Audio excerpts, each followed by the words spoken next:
श्री कृष्णा दोस्तों, किशोरी क्रिएशन से मैं सपना शर्मा आप सभी का हार्दिक स्वागत करती हूँ आपके अपने चैनल पर।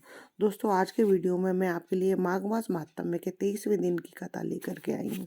इससे पहले के 22 अध्याय के वीडियो जो है मैंने मेरे चैनल पर डाले हुए हैं, उनको मेरे चैनल पर जाकर देख भी सकते हैं और श्रवण भी कर सकते हैं।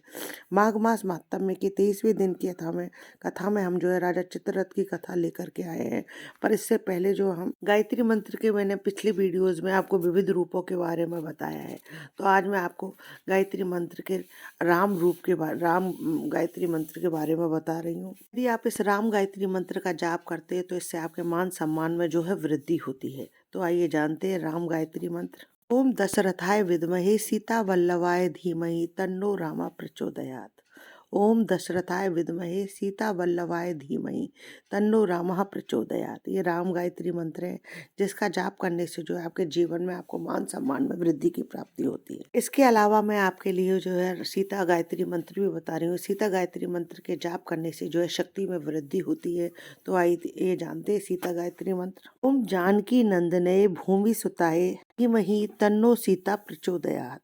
ओम जानकी नंदने विद्महे भूमि सुताय धीमहि तन्नो सीता प्रचोदयात्। 23वें दिन की कथा जानते हैं। 23वें दिन की कथा में हम राजा चित्ररथ की कथा जानेंगे। इससे पहले हमने 22वें अध्याय में जो है जाना के देवहूति भगवान की स्तुति करते हैं। लोमश ऋषि जो है भगवान की उस स्तुति को बताते हैं, उसको जानना चाहते हैं। लोमश ऋषि कहते हैं कि सब पापों को हरने वाला, आत्मज्ञान कराने वाला भगवान की स्तुति यह है, इसे आप ध्यानपूर्वक सुनिए। ओम नमो भगवते वासुदेवाय। भगवान की स्तुति करने वाला और जिसकी स्तुति की जाए वह सब जो है विष्णु में हो तो सब साकार हो जाता है। निराकार जिसकी महिमा से जो है चर और अचर ये सारा संसार व्याप्त है, घूम रहा है। ब्रह्म भी आप हो और ब्रह्मा भी आप हो कि पृथक पृथक दो कल्पना करना जो है मूर्खता है।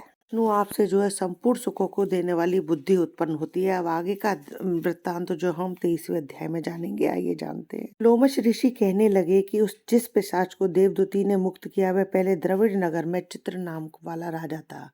वह बड़ा शूरवीर, सत्यपरायण पुरोहित को आगे करके यज्ञ आदि करता था। दक्षिण दिशा में उसका राज्य था और उसके कोष धन से भरे हुए थे। उसके बहुत से हाथी, घोड़े और रथ थे और वह अत्यंत शोभा को प्राप्त होता था। बहुत सी स्त्रियों में कीड़ा करता था। अनेक यज्ञ उसने किए।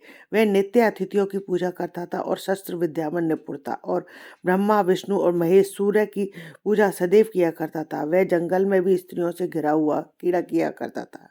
एक बार वह पाखंडियों के मंदिर में गया और वेदहीन भस्म लगाए हुए पाखंडी महात्मा बने हुओं से वह उस राजा की बातचीत हुई। पाखंडियों ने कहा कि हे राजन, शैव धर्म की महिमा सुनो। धर्म के प्रभाव से मनुष्य पाप को काटकर मुक्त हो जाता है। सब वर्णों में शैवमती मुक्ति को देने वाला है। शिव की आज्ञा के बिना दान, यज्ञ और तप से कुछ नहीं बनता। शिव का सेवक होकर भस्म धारण करने, जटा रखने से ही मनुष्य मुक्त हो सकता है।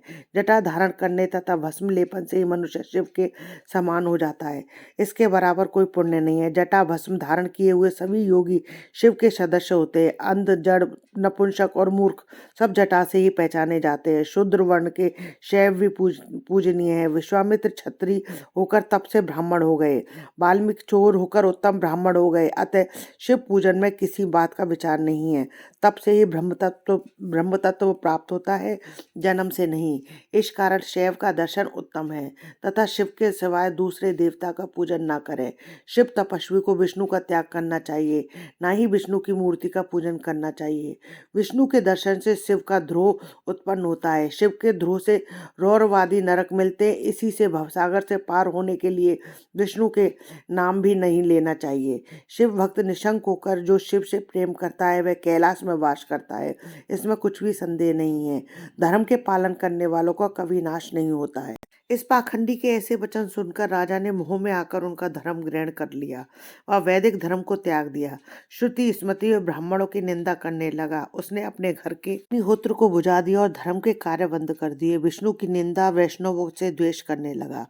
बोला कि कहाँ है विष्णु, कहाँ देखा जाता है, कहाँ रहता है, किसने देखा है।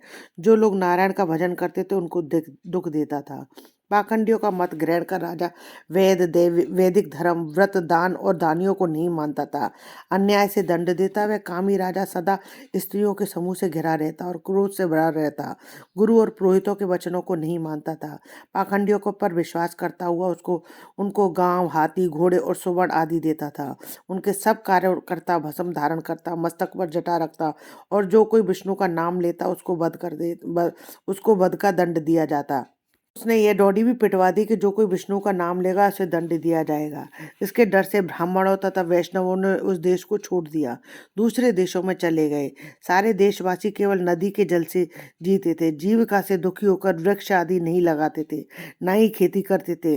प्रजा अन्न के अभाव में गला सड़ा अन्न खा लेती। आचार विचार, अग्निक्रिया सबको छोड़कर काल रूप की तरह वह राजा शासन करता था। कुछ काल पश्चात उस राजा की मृत्यु हो गई और वैदिक रीति से उसकी क्रिया भी नहीं की गई। यह यमदूतों से अनेक प्रकार से दुख उठाता हुआ कहीं लोहे की कीलों पर से चलना पड़ता और कहीं जलते अंगारों पर चलना पड़ा, जहाँ सूर्य अति तीव्रता और न कोई छाया का वृक्ष।